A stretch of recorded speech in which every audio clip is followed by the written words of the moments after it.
Gizartekintza sailak familia harrerarako kanpaina berria jarri du abian. Izan ere familia solidarioak behar dira, zenbait arrazoi tarteko familia naturalekin bizi ezin diren adingabeak beren etxean hartzeko prest daudenak. Lankidetza horrek konpromiso zaila hartzea eskatzen du. Horrela bada, harrera familiak adingabekoaren arazoetan inplikatu behar dira, eta garatzen, hazten eta heltzen lagundu behar diote umeari. Halaber, laguntza eman behar diote familia naturalarekin itzultzeko, harengandik banatzeko arrazoiak gainditzen direnean.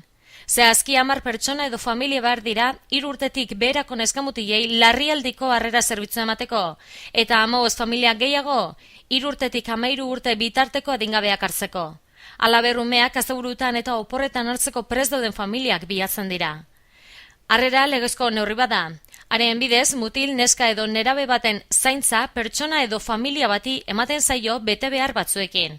Hain zuzen, familia adingabea arduratu behar da, umeak behar duen denbora guztian, eta norberaren semea edo alaba izango balitz bezala. Halakoa ez dela, jakin arren.